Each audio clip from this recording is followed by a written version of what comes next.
afternoon, everyone. Thanks for joining us. For those of you that are here in person in our studio, for those of you that are also joining us online, watching this live, and I should say good morning for those of you joining us across the country. We have a pretty robust audience here. I am Paul Fahey, Vice President of Overit Media. I'm a white male, mid-50s, salt and blonde hair, $5 boy next door haircut, and I'm wearing a blue blazer. Our panels are going to do audio descriptions, and you'll learn why in a minute. Thank you all for being here. This is a really important topic, and I'm excited that we're able to deliver this in a hybrid format. Our conversation is going to very much parallel a lot of what's happening in contemporary society. We were talking beforehand about meetings returning in person and all the habits that we forgot about in terms of having the microphones ready to pass around versus up at the front of the room. And so there are habits that we may want to revisit and things that we weren't in the habit of doing in the first place. And so over the next hour and a half, I believe, we're really looking forward to a very important and stimulating conversation, and a very human conversation. This is going to be a very safe space for learning, and I think a lot for questions and answers. As the topic was first brought up by my colleague Lisa Barone, a lot of it for me was, I don't know what I don't know. And how do I, learn about these things? Tim reminded me, well, Paul, 1990, there was some ADA laws that were passed, and that's what set us down this path to the things that we should know. But things change, and I think that's even worth commenting for those of you that are watching this on demand in the future. This is being recorded at the end of beginning of May 2023. And my microphone is completely fell. Thank you, Katie, for that audible cue. Perfect. I'm Paul. Welcome. Very important conversation. For those of you that couldn't hear much of that, we'll just go from there. So thank you. I'd like to have our panel introduce themselves as we go through, and then we'll kick the conversation off from here. Right now, this is a bit of a monologue from me. It'll turn into a bit of a dialogue from our panel. So for those of you that are joining in person, at some point later, we'll pass the microphone for you to ask questions. And for those of you that are joining us online, please use the chat, or if you're watching this streaming live on social media, put notes in the comments. If you see me checking my phone, it's not my undiagnosed adult ADD. It's actually me getting messages from Katie about questions that I'd like to relay to the panel. So with that, immediately to my left, I'd like to introduce Katrin Haldeman. Hi, I'm Katrin Haldeman. I'm the Communications and Marketing Director for Disability Rights in New York. I am a white woman in my late 40s. I have long brown curly hair, and I have a necklace that I wear every day that is a blue stone, and I have kind of a hot pink shirt on. It's nice to meet all of you today in person as well as online, and I will pass it to our Executive Director. So thank you. So I am Tim Clune. I am the Executive Director of Disability Rights New York. I'd like to say that I am a white male in my early 50s, but actually I am a white male in my early 60s with a gray shirt and sort of salt and pepper, more salt-colored hair and glasses. I will turn it to my left. Hi, I'm Dan O'Leary. I'm Senior Digital Marketing Strategist here at Overit Media. I'm a white male, early 40s, 6 foot tall, about 200 pounds, wavy brown hair. I'm wearing a black and white checkered shirt with blue cuffs that match my blue eyes. I'm John Robinson, President and CEO of Our Ability. Without meaning to be, we are a technology company using generative AI to build accessibility products for individuals with disabilities. I am a white male with 5 weeks of growth of brush cut, so I need to get my hair cut. Round face, round body, 3'8", limited arms and legs due to being born a quadruple congenital amputee. Blue check shirt, no tie, because I refuse to wear one now in my middle ages, and happy to be that way. Nearing 55 years old. Thanks, John. And want to also introduce Brooke, joining us remotely from Long Island. Hello, everyone. My name is Brooke Ellison, and I'm an associate professor at Stony Brook University focusing on applied medical ethics and healthcare policy, specifically as it relates to people with disabilities. And I also serve as the vice president for technology and innovation at the nonprofit organization the United Spinal Association, and an author. In addition to that, I am a white female in my early to mid 40s, and I'm wearing an off-white dress with blue stars on it, which hopefully in appearance looks less juvenile than it sounds like in its description. I'm here in my home office, joining you remotely. My office is tan walls, some paraphernalia in the background, and it's a delight to be a part of this conversation today. So thank you, everybody, for welcoming me and for really just broaching this topic to begin with. Thanks, Brooke. We're glad you're here. Tim, why don't we start with you? Maybe help create a bit of a context for what we'll talk about today, but why this is, so important. So thank you very much. I do want to thank you. I want to thank Overit. I want to thank Lisa Barone, who is also on the board of Disability Rights New York, for all of your support and for making this happen, as well as our panelists. I think it's important in terms of the context, but also just to give you a little history, and I will do it in a very brief, Brooklyn-based, quick-paced way. We are the protection and advocacy system for New York State. So what does that mean? Back in 1972, Geraldo Rivera had taken a hidden camera onto the grounds of the Willowbrook State School on Staten Island, New York. And what he uncovered was horrific abuse and neglect of people with intellectual and developmental disabilities.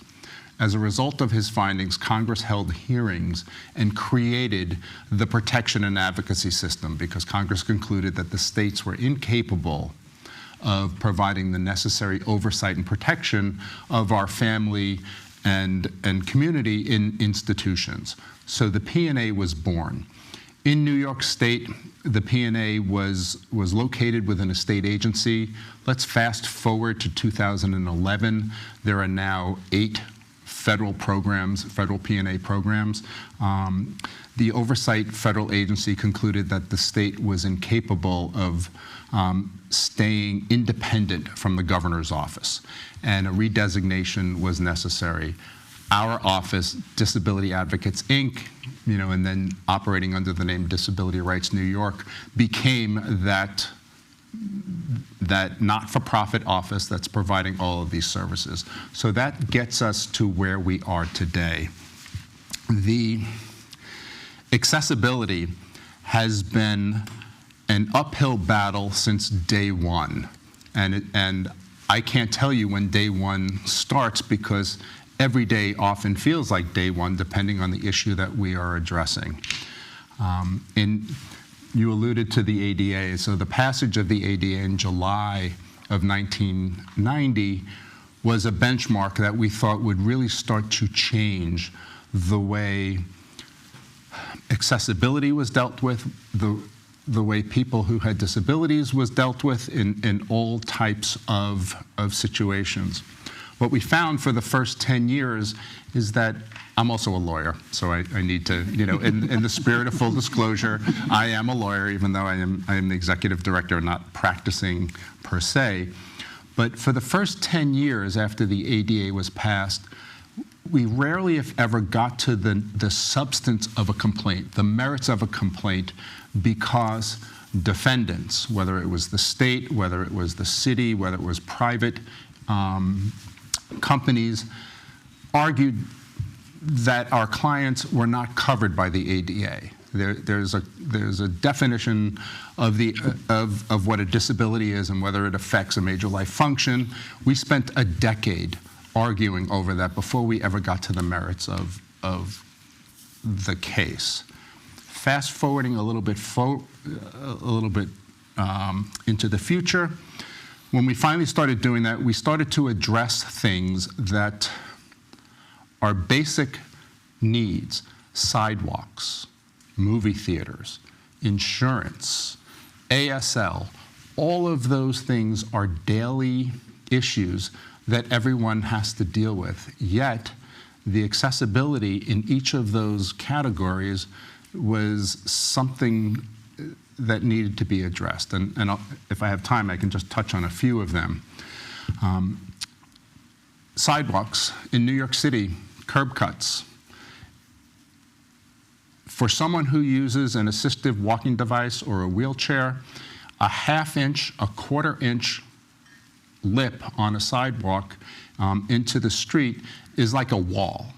I recall a colleague of mine and I were traveling to New York City, and we were taking Amtrak, and she wasn't taking her motorized chair. She asked if I could push her manual chair. So I said yes, and I was pushing her up the ramp to get to the Rensselaer County train station, and there was a crack in the sidewalk that I did not see.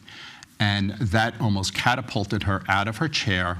And I tried to pay attention, when we're out and doing these things, but these little things create obstacles that are insurmountable at times. Any of you who have been in Troy know that trying to navigate the streets in Troy are sometimes impossible. There are roots, there are heaves. These are things that need to be addressed, and we try to address them in terms of advocacy and litigation if necessary. Although we are lawyers, you'll never be surprised when we sue you. You will have every opportunity to fix it because litigation is the last thing we want to do. One more thing I would like to touch on before I pass it on to my colleagues here. When the pandemic hit and we were all working from home and we all needed to obtain valuable information from our government, and more specifically from the governor at the time, he was holding daily press conferences. They were live on-screen press conferences. He did not have an ASL interpreter live in-screen. What they had was an ASL interpreter on the web page. So we contacted the governor's office and said, listen, you need to have, this is important information that is getting out there. You need to have an on-screen live interpreter. No, we don't. We just need, people can access it on the web page. That is a remarkable statement because it misses the point of, one, not everybody has access to high-speed internet, that they would have an opportunity to see that. And two, there are a lot of people in the New York City area who are using TV, with rabbit ears to get their daily news. And we were getting complaints across the boroughs. We contacted the governor and said,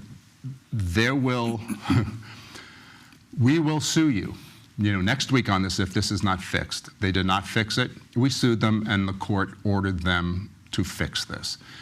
This is in 2020. This is not what we should have to be fighting about in 2020. So I'm going to leave it there, and we can come back and talk about other things if you like. No, definitely. Let's broaden that context a bit. I mean, so this underlying theme of access, and in this meeting format that we have that's hybrid, essentially we want everybody to be able to see, to hear, to learn, to participate. And to that end, we have KB, our wonderful ASL interpreter, and she'll be followed by Steffi. We have a number of different tools that we try to make this physically accessible as well as having some of those technologies. But I'd love to hear from each of the panel your perspective on access. What's the work you're doing, or what's the space that you're in regarding accessibility? And maybe, John, I'll start with you, and Dan, and bring it around to Katrin. I think for us in accessibility, as I said in my intro, without meaning to be, we became a technology company. We started out as a mentor network for individuals with disabilities. After my 16-year experience in television, it became interesting to me, could we create video stories that would act as mentors to younger people with disabilities? We were doing that, and that was all well and good, but what ended up happening was people wanted jobs and companies wanted to post jobs, so we became very transactional as a company, creating a jobs board and creating a pathway for people with disabilities.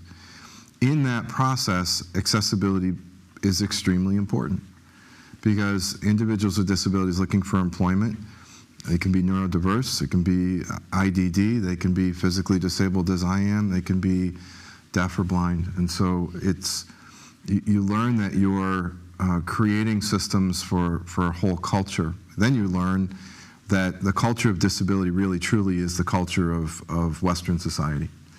And if we are going to be inclusive, accessibility has to be built at the beginning and at its core. Tim talked about it a little bit, we're 30 plus years after the ADA, so we're more used to elevators or buttons for doors or curb cuts, things that I use every day that I need. My gait isn't long, I can't lift my feet very high, so the curb cut actually matters to me. The buttons on doors actually matter to me.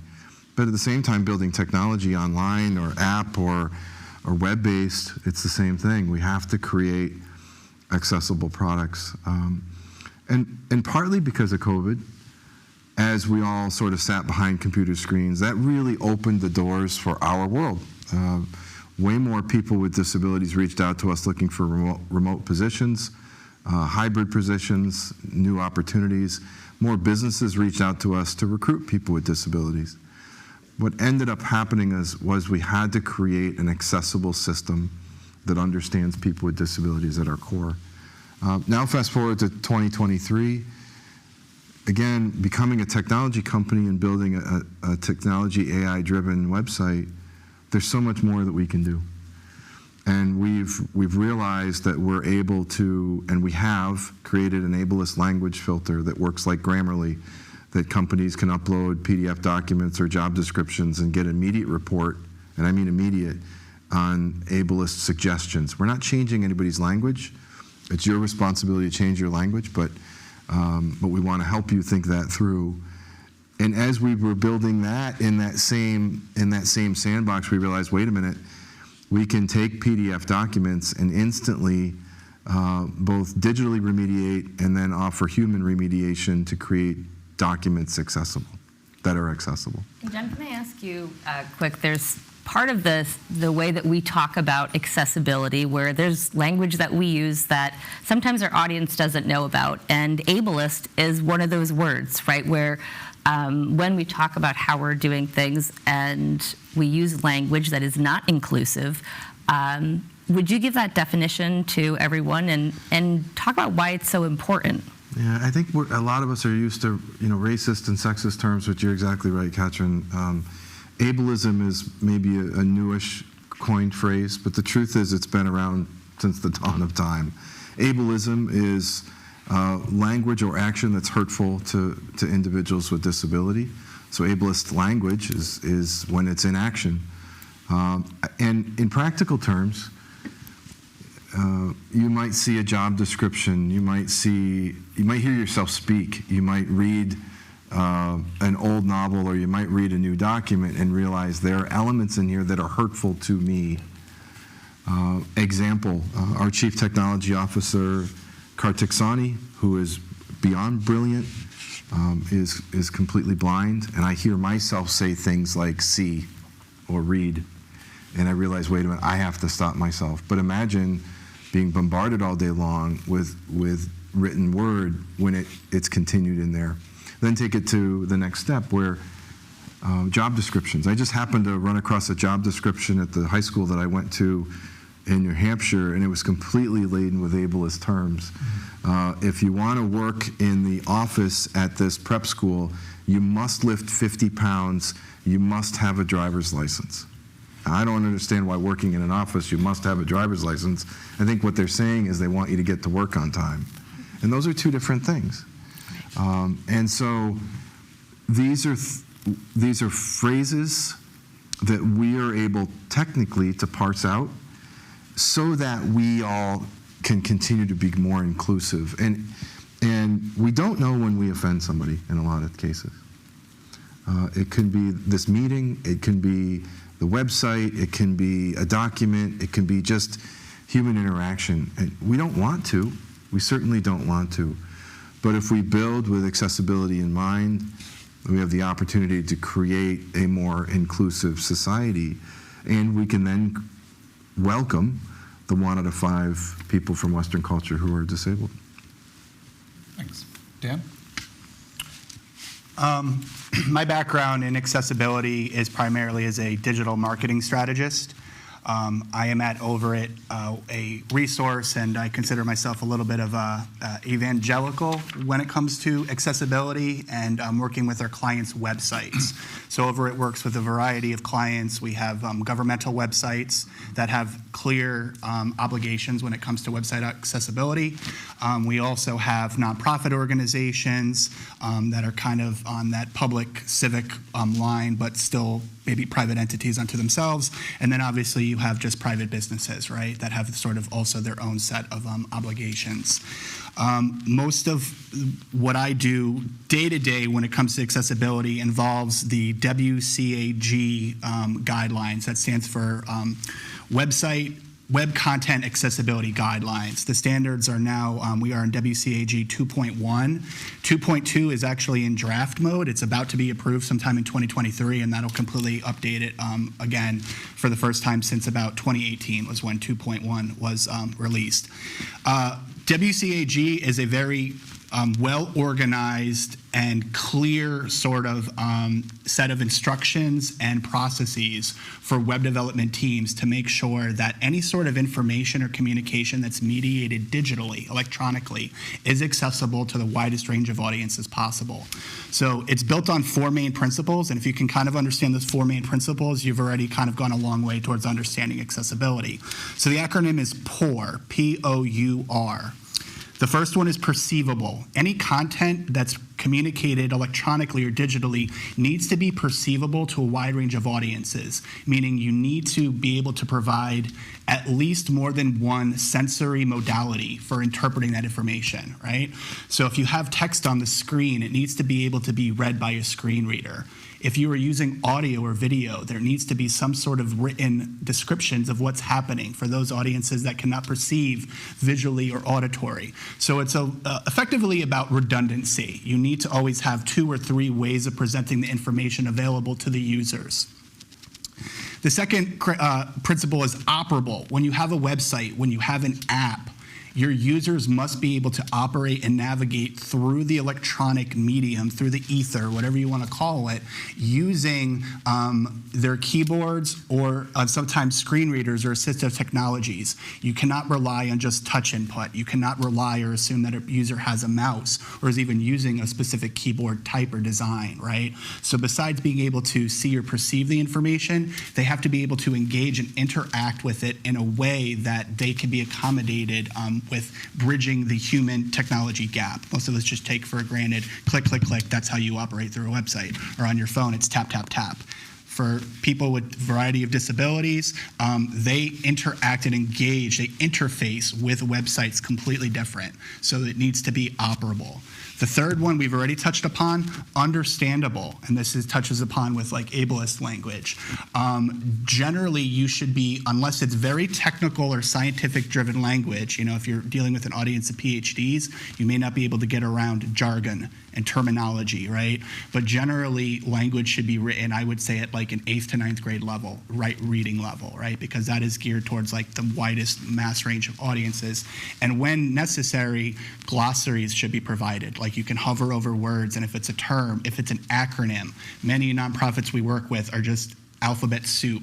Everything is just a 3 or 4 letter acronym, right? Even ones we've used today, ADA, American with Disabilities Act, right? You need to sort of spell out what these abbreviations and acronyms are, what they mean. To the degree that you need to use technical terms, you need to be able to provide a sort of like translation or a way for other audiences that have cognitive or neurodiverse backgrounds or impairments that they can still understand and receive the same sort of content, all right? So there's understandable. And it also has to do with like how you organize the content. You can't just have 1,000 words no paragraph breaks, no headings, no formattings. People are not able to sort of, I call it the scanning or the hunting, right? People sort of scan web pages, most user studies have shown, and they like look for clues or signals as to where the information that they're looking for is relevant. So your design of your information must make it so that like whatever information you're presenting, it's in the most clear and understandable way, and it works with, again, the operable. Does it work with the navigation, right? So these things kind of dovetailing and working together. And then the last one is the R stands for robust. This dives into sort of the technical weeds, but it basically means web products need to be coded according to web standards. WCAG is an offshoot of W3C, which is the World Wide Web Consortium. They're basically the independent body that creates the standards of like what is well-formed HTML, what are good tags. So from a coding standpoint, tags that are opened need to be closed, right? Without really getting into it, it can sort of break the functionality of assistive screen readers or devices when the code is not well formatted or formed. So there's sort of, compliance and sort of checks for that regard. And when they say robust, they mean that like it can support all known user agents like screen readers and assistive technologies, but also maybe ones that haven't been built yet. By adhering to certain well-accepted standards, you can sort of forward proof that your website will be accessible, okay? So those 4 principles get broken down even further into 13 very specific guidelines, right? So when we have perceivable, there's 4 or 5 things by what we mean by that. And then for each of those guidelines, there's very specific pass-fail criteria checks. And the checks basically give you A, AA, or AAA levels of conformity to that criteria or guideline. A is the lowest.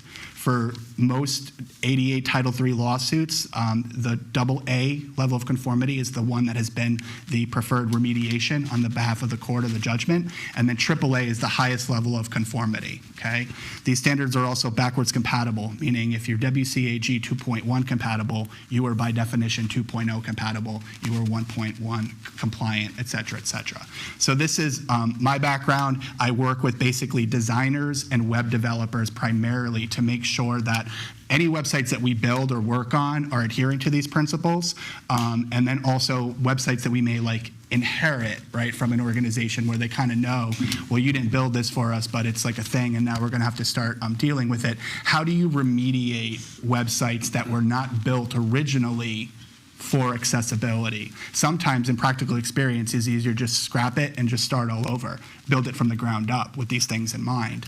But sometimes you are able to sort of remediate and kind of patch over maybe some existing web frameworks that were not necessarily built with that in mind, but that can be changed to get up to compliance. So that's my background, and again, it's very sort of technically driven, but we're passionate about it here at Overit, and obviously, depending on the client and what their relationship with the community, particularly I would stress nonprofits in any state or federal agency, accessibility is like, it's non-negotiable, right? So it needs to be built in as a sort of process just as much as risk management or any other sort of compliance, right? One of my realizations very early on working in accessibility is that for a lot of stakeholders, they view website accessibility as like a deliverable. Did we make our website accessible? We bought it from the vendor. We worked with an agency. It's now accessible. It's a checkbox. Done. We don't have to think about that anymore. That is not the proper way to think about website accessibility. Website accessibility and accessibility in general is an ongoing process and obligation and relationship and commitment to your users and to your audience.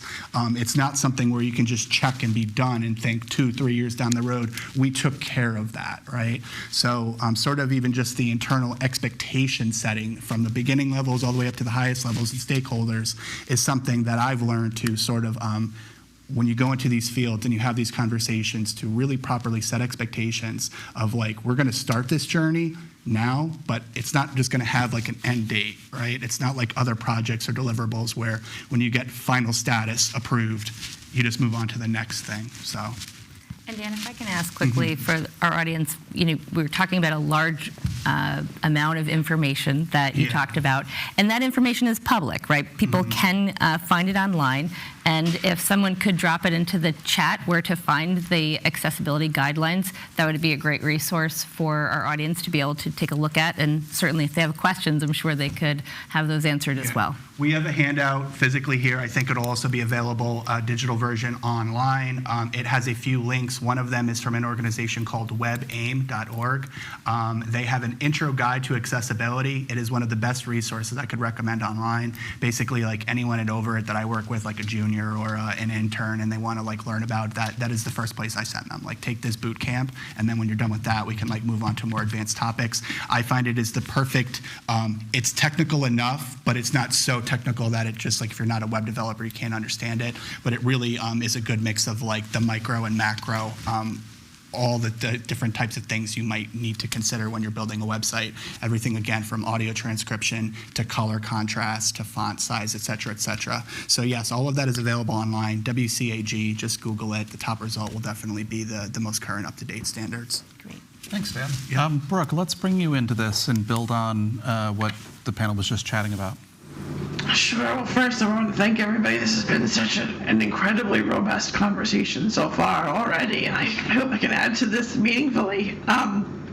So I became paralyzed as a result of an injury. I guess it's going to be 33 years ago this upcoming September. So the ADA was passed into law in July of 1990, and my accident happened in September of 1990, right? So my entire life lived with disability has been under the aura of this incredibly important piece of legislation, right? This civil rights piece of legislation, right? That's landmark legislation. And I have seen over the years how approaches to accessibility have improved, but have not necessarily changed in orientation and ideology. And I'll talk about what I mean by that in just a minute.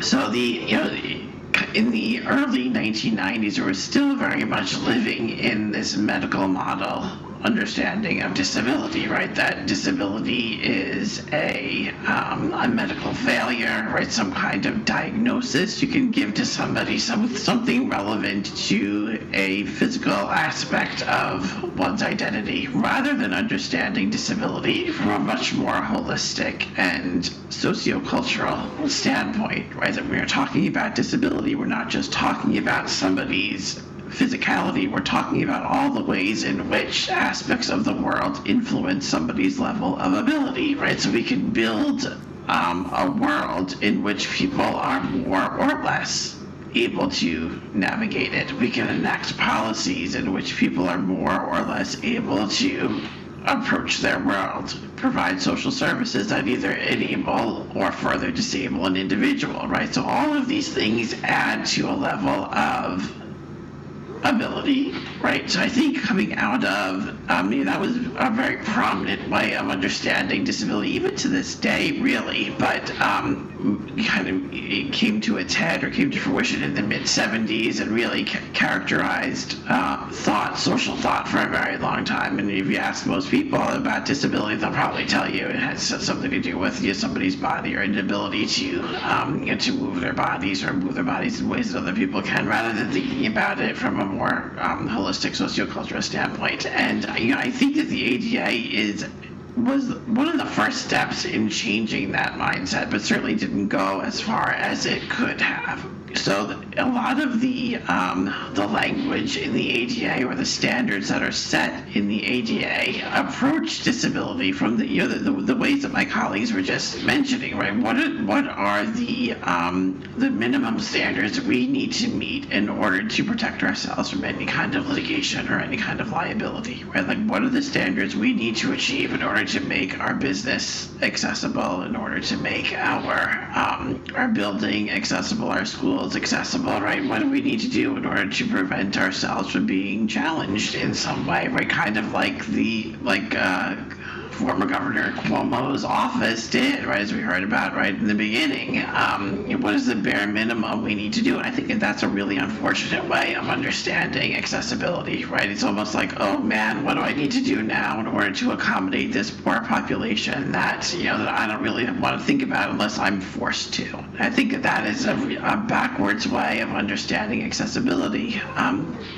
So one of the classes that I teach here at Stony Brook University is a course called Inclusion and Innovation. And what it was in its initial construction was to train future engineers and policymakers and healthcare providers and whomever how to make their future innovations accessible for inclusive of people with disabilities. And so the nature of the course is it's called a vertically integrated project course. So I bring in students from all different educational backgrounds, all different levels of education. So undergraduate students, master's, PhD students, and they all work together on several different projects of their own creation. And at first they were looking at, well, how could we design a gaming device that would be accessible to people with significant locomotor disabilities or quadriplegia. Hold on 1 second. Another group was looking at how they could design art technology so that people from all levels of ability could engage in art. And as they were progressing with their projects, it became very obvious to them that until we address accessibility head on, like as an issue unto itself, it doesn't really matter what other conversations we're having. It doesn't matter how we approach other aspects of disability or inclusion. We need to get to the heart of accessibility first. So they started looking at how else can we understand accessibility? What are the other mechanisms by which we can approach accessibility as an important social priority? So they looked at the ADA, and they also looked at there's an organization up in Canada called the Rick Hansen Foundation, and what they are doing and have been working on is a way to create almost like credentialing of buildings and public places across Canada, giving them different kinds of numbers of stars, essentially, based on their level of accessibility. So almost like the LEEDS program in the United States, you have different businesses and buildings are rated on how sustainable they are and how green they are. So they took that same approach and applied it to buildings accessibility. So turning the conversation on its head, right, not looking at accessibility in terms of compliance and mandates and like, oh man, what is the government telling me to do now, or what are lawyers telling me to do now, but looking at accessibility as an opportunity to do things better, an opportunity to cater to a wider audience than you would have otherwise, an opportunity to be more adaptive and adapted to the world as it's changing, right? We're in a changing world right now. Very fortunately, people with disabilities are much more visible than they ever have been. We're in an aging population. Many more people are living with disability as a result of the outcomes of the pandemic, right? So we're living in a changing socio-cultural environment that needs to cater to the needs of more people with disabilities, and accessibility is the only way that is going to happen. So until the conversation is shifted in that way, in that kind of paradigm, people are going to fall short. People are going to be left behind, and that's, I think, the nature of the conversation. That's what I try to teach my students, and that's the kind of a message that they really got. They really fully understood, and I feel really privileged to have been a part of shifting that conversation for them, and then hopefully them being ambassadors of the same message moving forward. And I also teach medical ethics, as I mentioned before, and one of the kind of the classic cases that we discuss is the Willowbrook case. And, when the students hear about that case now, they are horrified, right? It was a horrifying case. It was a horrifying instance. they are so much more open-minded now than they ever have been, I think, in the past in terms of how we need to view the world differently. And I think a conversation about access and what that actually means and why access is not just, we're not just talking about something simplistic, but the ways in which people address fundamental human rights questions in their lives, like gain access to employment, gain access to health care, and community participation or education, right? That is what we're talking about. We're talking about the liberties by which people are ultimately able to live the lives that they want to. Like, that is what access is all about. We're not just talking about token gestures to allow somebody to to get into a building and do some shopping. We're talking about some really important things. So those are the conversations that I'm involved in. So less the mechanistic side of things and more the I guess the academic side of things. Yep. So Brooke, thank you for that, and for bringing it back to Willowbrook. I remember I was 12 years old when Geraldo Rivera came on our TV, and I sat and watched it, and it stayed with me forever. And it's probably no big surprise that 17 years later I started working for the P&A that was created as a result of this. I'd love to come to one of your classes when I'm down in Long Island, so we'll have to talk about that. Thank you. Set that up for sure. But you're absolutely right. Access, it spans so many things, and a lot of it also comes back to some fundamental education around access and what it means, right? There is a lot of ignorance, and I don't mean that in a pejorative way. I just mean it in the true sense of ignorance, that sometimes people just don't know. So for instance, those of you that are here and seeing, we have an ASL interpreter. We also have a live transcription of what we're saying. And I have friends who have said to me, when we brought the case against the governor about ASL, it's like, well, it's captioned. So why isn't that enough? And for those that know, you're like, wow, I don't understand. But if you haven't had the experience to address that, it was an opportunity for me, one, to educate my friends, but it also opened up my perspective that this is a larger problem, that ASL is a different language. It's not English. It is, what is it? It's ASL. That's what it is. So it is its own self-contained language. And it gets even more complicated when there's a foreign language component involved and the person has grown up in a different cultural background. And Katrin has been at the forefront in our office of putting together panels where we've had multilingual ASL interpreters. So some of it is just basic understanding. So I just wanted to touch upon that, because seeing this here, it may appear to be redundant, but it is not. It is as inclusive as we can be, at least with respect to people who can read English and people who understand ASL. And that was one of the things as we were preparing for this meeting that I found fascinating. I said, I don't want to find myself being accidentally ignorant. I think many of us are very well intended. And even as we were talking about setting up the room for the in-person portion of this, I was reminded that, when somebody in the audience has a question, we would offer to pass the microphone.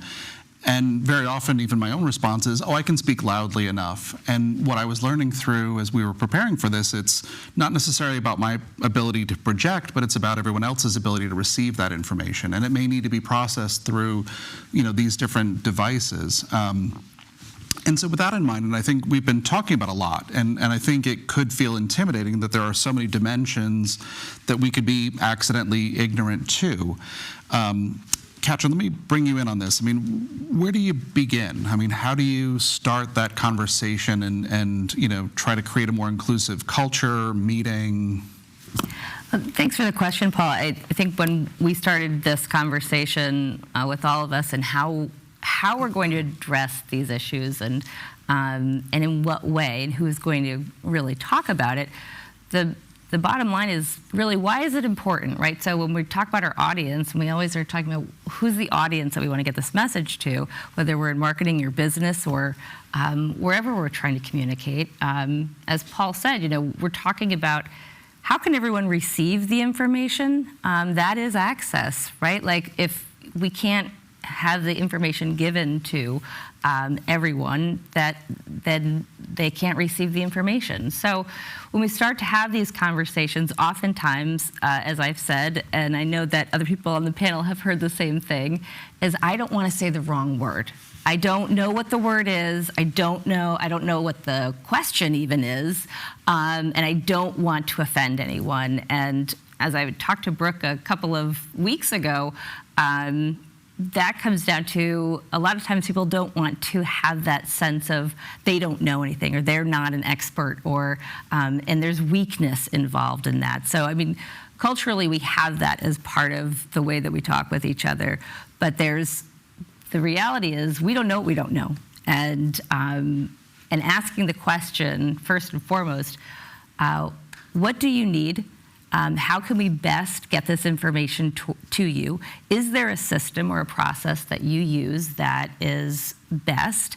And how can we ask those questions from the very beginning? Like where Dan said, this is not an add-on. This is not a one and done. We're not checking the box.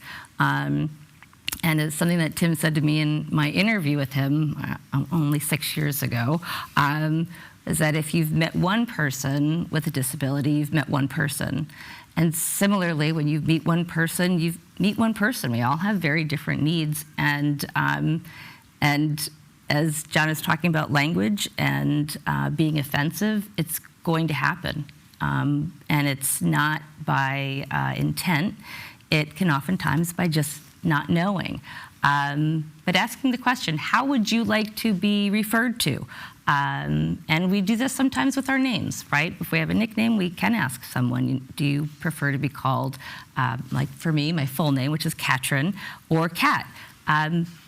There's a certain amount of energy that when we ask questions, if we're asking with the true intent to find out the answer, hopefully we're going to get there. But we're setting up events like this from the registration page all the way through to execution, asking what accommodations need to be made on your event pages, ensuring that the event pages are accessible themselves, making sure that links are live and there's an ability for those to be opened.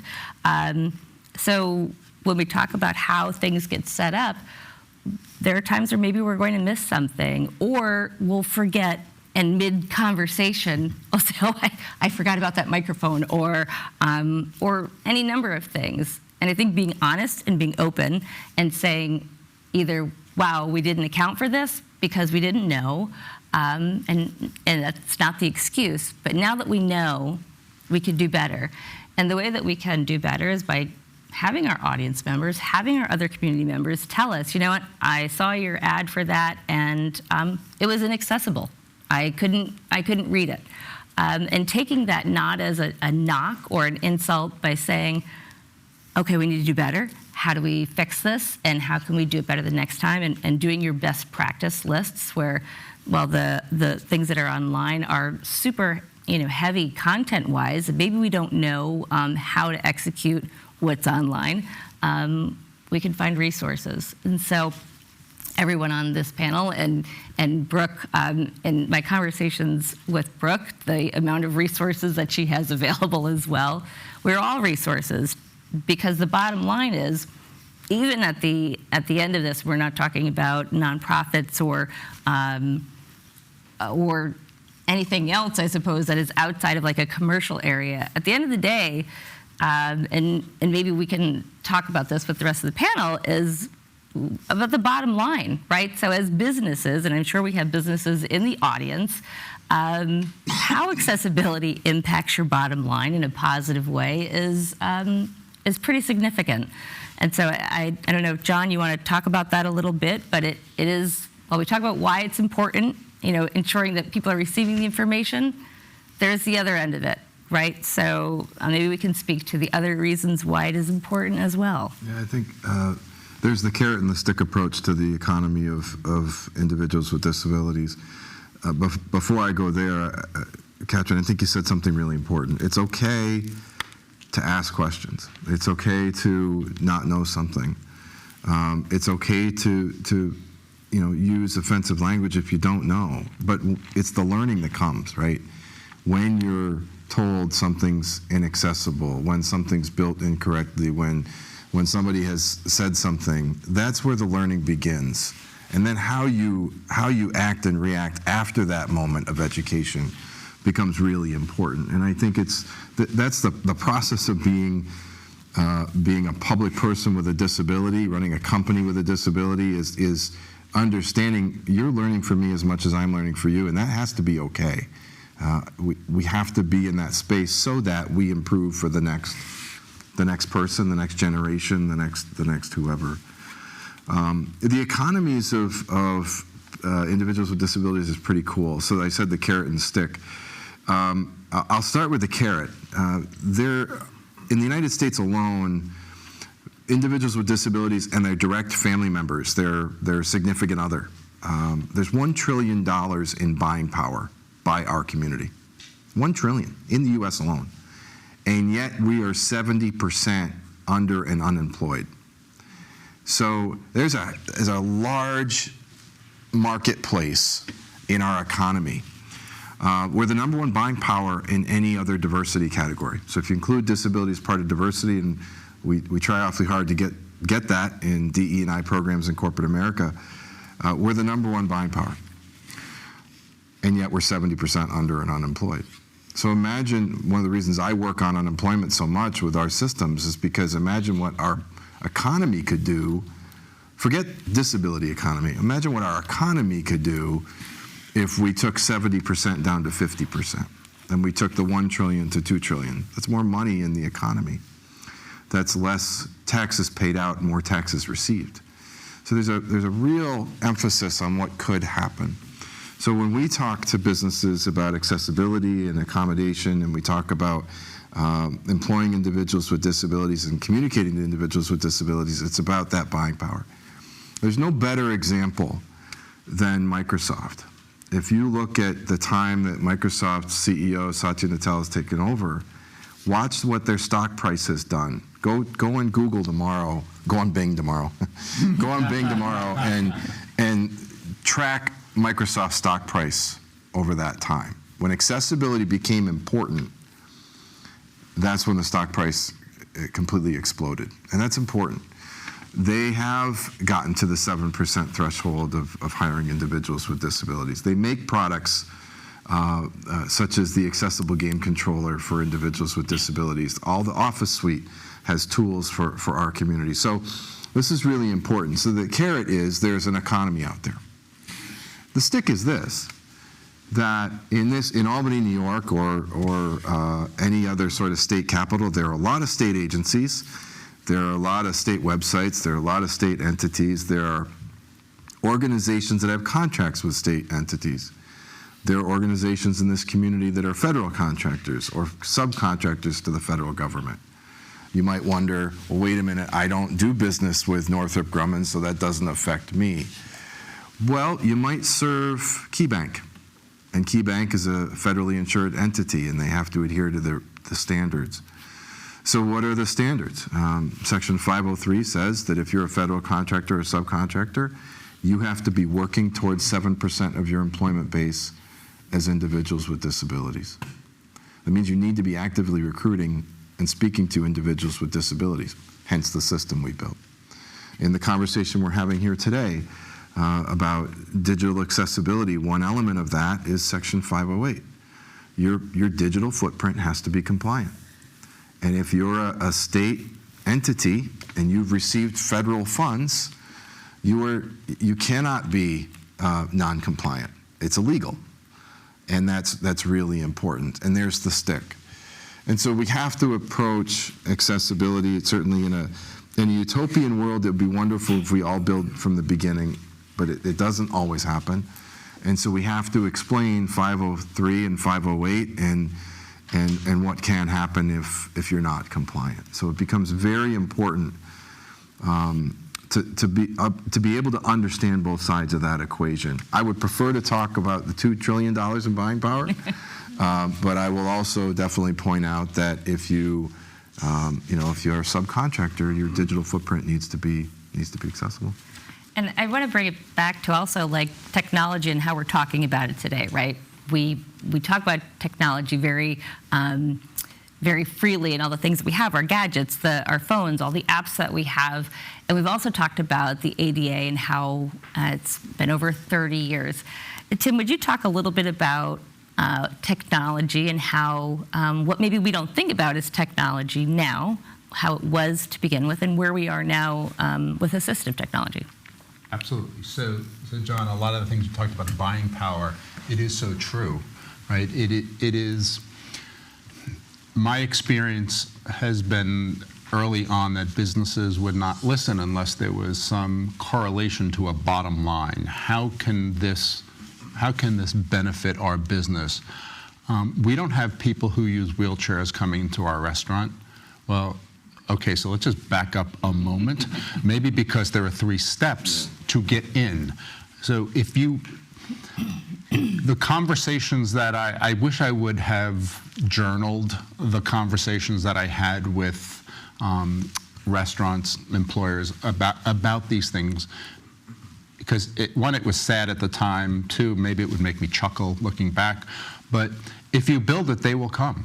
And one of the examples, and I use assistive technology definition in a very broad sense. Our office has done cases where the use of a service animal in a school was we argued that it was an assistive technology, and the young child was able to have his dog with him when there was rules against this.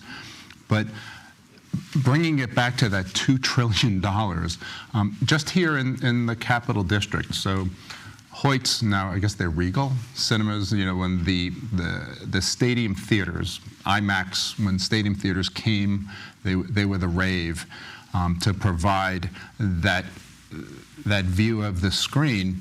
So before Crossgates had built the stadium theaters, we contacted Hoyt's and said, hey, listen, we have access to resources. We can help you build a really great accessible theater, reach out to us. And also, by the way, the corrals that you have in your existing theaters for people who use wheelchairs, not so good. So maybe we could talk about that too. We got a letter from the lawyer saying, no, thanks. We don't think we have to deal with it. When those movie theaters were built, and the only spaces for people who use wheelchairs were on the floor in the front row, looking up at the screen, with neck-breaking angles, contacted a couple friends and said, you want to go to the movies? And then we brought a lawsuit against them and made them fix it. And it was part of a national retro. It's like, you can pay us now, you're going to pay us later. It doesn't make sense because people who use wheelchairs, people with disabilities, go to the movies. And if you don't think ramps are good, for everyone, that's not true. If you are a parent and you are pushing your stroller with your children, the availability of a ramp is a game changer. Right? It just is. So that is one aspect.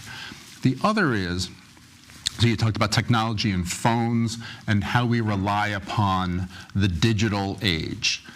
Well, if you were in an emergency and you had to call for assistance and you called 911, you had to be able to speak to the operator. There was no text to 911 capability, in New York. Wyoming County, believe it or not, had it. So explain to me why New York City didn't have it, but that's for another conversation. We brought a lawsuit against New York City, Nassau, and Suffolk County. The city and Suffolk County, subsequently agreed to do it, and I'm proud to say that yesterday we signed an agreement with Nassau County that they were going to implement text to 911. I think this is a major accomplishment, but then on the other hand, I'm like, what took so long? We brought this case in 2017. That's why, we have the capability of litigating, but that doesn't help, right? At the end of the day, what we want is to change the perspective of people, and that if nothing else, it's good business. The other thing that I would just tack onto this is, we can talk about voting and the lack of accessibility of voting, in a phrase that we have coined: if you can't get in, you can't vote. And if some of you have ever seen in the media about voting locations closed because advocacy groups found them to be inaccessible, it's a false flag, because what it is doing is it's blaming the advocacy organizations for pointing out the problems. So the solution is not to close the voting location. Wait, let me think of something. Oh, maybe we could fix it and make it accessible for everyone. The text to 911 case is a game changer for people, because it is not just, we use the examples, it's for everyone. Access is for everyone. And we have seen the spate of school shootings and our children having to, shelter in place. They may not be able to speak, in an emergent situation. The ability to text 911 and have a conversation with, with a dispatcher to provide valuable information helps everybody. So this is something that we have been fighting forever, and it's not resolved across the state. You'll hear about more, and we will do this. The other thing I just wanted to say is every municipality is supposed to have an ADA coordinator. That person is to be the point person for all things ADA, accessibility, everything. I can tell you that we did a statewide survey, and every municipality does not have one. So we feel like we're reinventing the wheel. And the reason I talk about, and Brooke, I am so grateful that you talk about Willowbrook, because we can't forget. People don't remember why the PNA is here. Those of you who know me, I've talked about this too. Two life-changing things for me was, one, seeing Geraldo Rivera do that, but also seeing John Lewis being beaten on the bridge. I had the honor of spending an afternoon with John Lewis before he died, and we talked about everything that he did. And if you've heard him speak, he would say, well, the only thing I did was give a little blood on that bridge. And it's like, so why are you talking to me? This is your fight. You're younger. You need to do all of this. Actually, I wasn't that much younger, but it's because we have to remind people of where this came from and why it is so important, and that we can't forget about what Willowbrook is, because there is a push to increase more institutional care. There is an economy of scale that does not work, when providing care to people, and we saw that during the pandemic in nursing homes and in other facilities for people who have disabilities. We want people to be able to age in place. That's what we all want, because at some point we're all getting older. We're all going to have to use this technology in one form or another. So it's about education, and it is about telling another person. If I learn something every single day in this job, and I am so grateful for it, and we just want to pay it forward. Thanks. About 5 or 7 minutes, we're going to open it up for questions from the audience. And a reminder to folks that are watching us live, please put notes in the chat, and those will be relayed up here as well. Dan O'Leary, the web is not as old as ADA, right? What are those? Younger. We're going with the World Wide Web, Tim Berners-Lee, like 91, 92. So what are those things that we take for granted now that we don't realize that we're seeing, and how far have we come? And in your assessment, what else do we need to be doing as we move forward? Well, one of the things that I've sort of observed, and this is not unique to, I would say, like accessibility, but generally the lag between technological innovation and the law. Right? Culture itself lags behind the technology. So the technology rapidly accelerates and it moves on an exponential curve. Culture generally kind of moves on a linear curve, and the law moves at a snail's pace, right? Glacial, sometimes it feels like. So even when you have a case like, well, we started this in 2017 to get text messaging, and now it's 2023, right? And where's the technology now? If you were to start a lawsuit now to get a technology accessibility for whatever medium or technology or gadget comes out now, you're generally just chasing behind where you're going to be in the next 5 years, right? It's kind of like you're shooting at a moving target. Where you're